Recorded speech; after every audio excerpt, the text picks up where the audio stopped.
할렐루야, 믿음의 주님 앞에 기쁨으로 나아가시는 희림의 모든 성도님들 되시기를 주님의 이름으로 간절히 축복합니다. 3월 23일 토요일 아침 예배를 주님께 드립니다. 다 함께 조용한 기도 드리시겠습니다. 오늘도 자비하신 손길로 어루만져 주시고 우리를 위로하여 주시고 새롭게 하여 주시는 주님, 주님의 은혜로 말미암아 오늘도 예배의 자리에 설 수 있음에 감사드립니다. 주님, 오늘 이 하루의 시작을 주님께 맡겨드리며 우리의 상한 심령을 내려놓습니다. 주님, 그리고 오직 주님께만 의지하고자 이 예배로 나아왔사오니 주님 우리에게 능력 부어주시고 주님의 힘을 부어주시옵소서. 그렇게 오직 주님으로만 살아가는 거룩한 주의 백성들 될 수 있도록 축복하여 주시옵소서. 이 시간 주님께 모든 것을 맡겨드렸고 주님께서 돌봐주시고 함께하여 주심을 믿사오며 예수님의 이름으로 기도드렸습니다. 아멘. 오늘 함께 고백할 시편의 찬양은 시편 18편 32절에서 34절까지의 말씀입니다.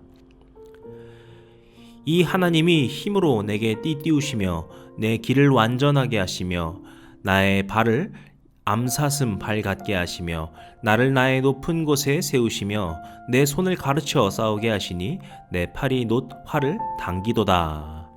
아멘. 오늘 우리에게 주시는 하나님의 말씀은 마가복음 14장 12절에서 21절까지의 말씀입니다.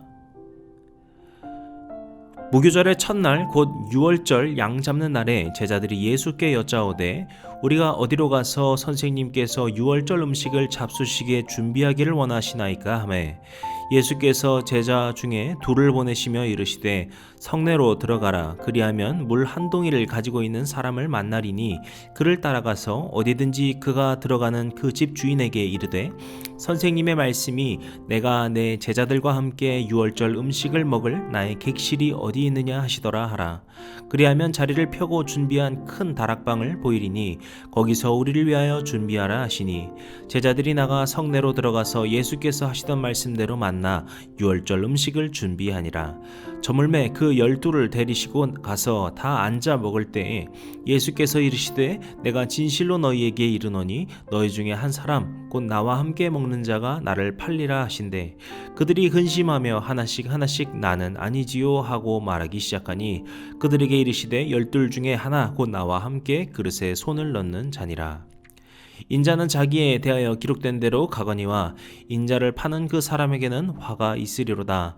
그 사람은 차라리 나지 아니하였더라면 자기에게 좋을 뻔하였느니라 하시니라. 아멘. 오늘은 유월절 만찬이 있는 날입니다. 또 배반이 있는 날이기도 하죠. 특별히 이 날은 다음 주부터 시작되는 고난주간 중에 목요일에 해당되는 날인데요. 이 날을 예수님께서 제자의 발을 씻기신 날이라고 해서 세족 목요일이라고도 부릅니다. 물론 예수님께서 발을 씻기신 내용은 요한복음에만 담겨져 있기 때문에 이 마가복음에는 그 내용이 없습니다. 대신 이 예수님께서 잡히시던 날, 즉 이 십자가에 달리시기 하루 전날에 집중하여 마가복음은 이야기합니다. 12절을 보시면은 유대교 전통에 따라 무교절과 유월절을 보냈다라고 합니다. 무교절은 출애굽을 기념하면서 7일 동안 누룩이 없는 빵을 먹는 날이라고 보실 수 있겠는데요. 이 무교절을 시작하면서 유월절을 보내기 때문에 이날을 보낼 장소가 필요합니다. 무교절의 첫날이 그러니까 유월절이라고 볼 수 있고요. 그 유월절을 시작으로 이 유월절로 무교절이 시작되면서 7일 동안 무교절이 이어진다고 보시면 되겠습니다. 그런데 이 유월절을 이야기하기 앞서 이 유월절의 의미를 생각해 보면은 이 예수님의 죽으심과 잘 맞닿아 있음을 알 수 있습니다. 유월절은 원래 애굽에 내린 재앙 중에 마지막 재앙을 피한 날을 기념하는 것인데요. 이 마지막 재앙이라는 것은 모든 처음 난 것의 죽음이지요.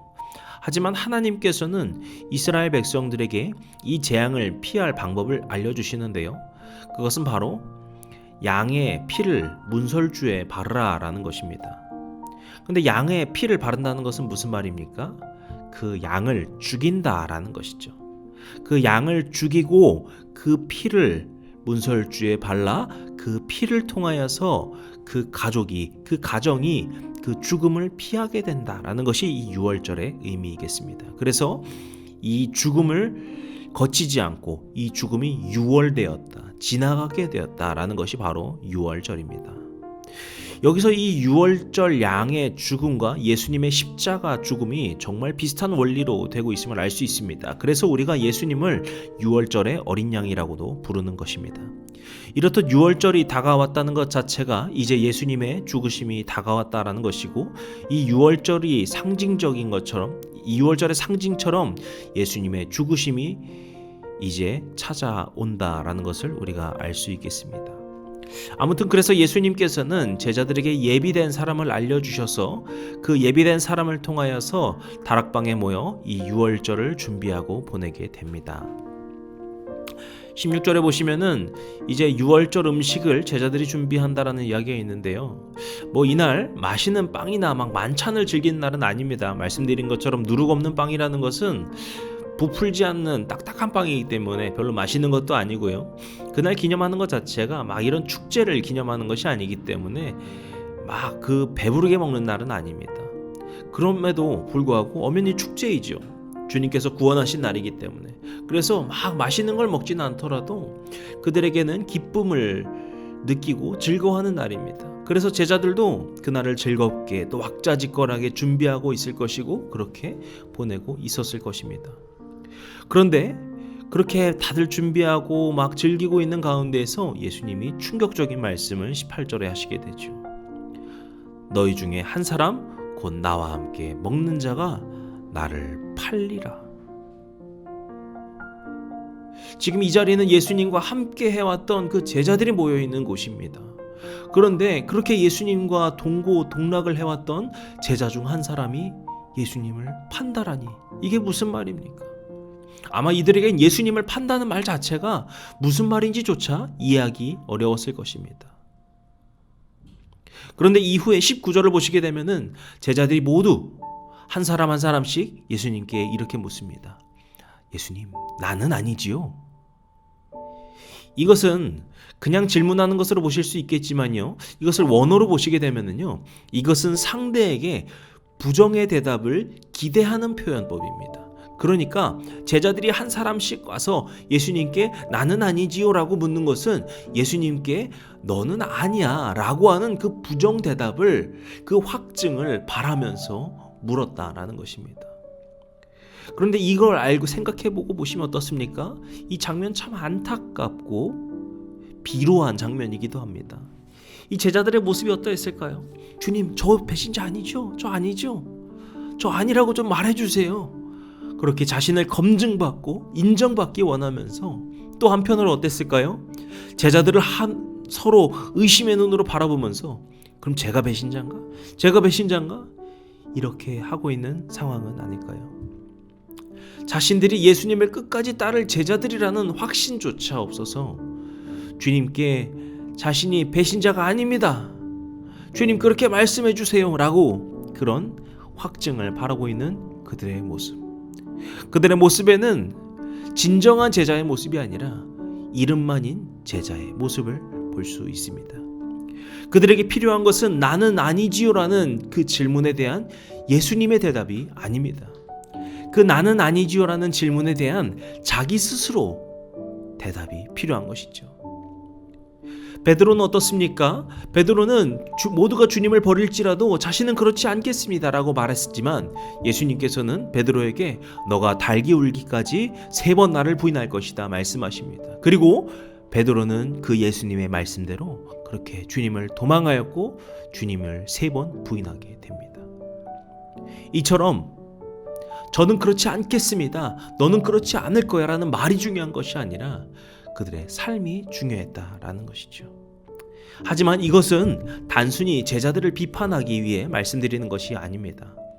이들이 이런 믿음 안에서 미성숙한 때도 있었다라는 것을 우리가 알 수 있을 때, 또한 우리가 사도행전을 이어가면서 이들이 얼마나 믿음에 대단한 사람들인 걸 알 수 있듯이 이런 과정들을 통하여서 그들이 어떻게 변화되어 가는가, 그들이 주님의 말씀을 마음에 새겨두고 어떻게 새롭게 되어 가는가를 알 수 있는 것이죠.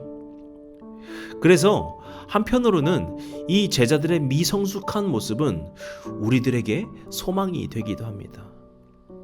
이들이 태생이 대단했고 주님을 따를 때부터 정말 확고한 대단한 의지가 있어서 12제자가 되어서 놀라운 사도가 된 것이 아니라 이들도 이렇게 부족했습니다. 이렇게 연약했습니다. 이렇게 흔들렸습니다. 하지만 그들이 주님 안에서 날마다 변화되어 가면서 그럼에도 불구하고 부족하고 넘어지지만 그렇게 다시금 변화되어 가면서 새롭게 되고 그렇게 사도로 성장함을 알 수 있습니다.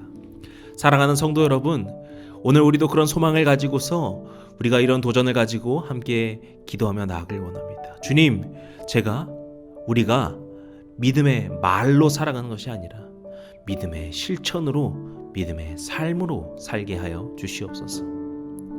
주님, 나는 아니지요 라고 주님의 대답을 기다리는 것이 아니라 주님, 제가 주님을 떠나지 않고 오직 주님을 믿는 백성으로 살게 하여 주시옵소서. 제가 그렇게 살기를 원합니다.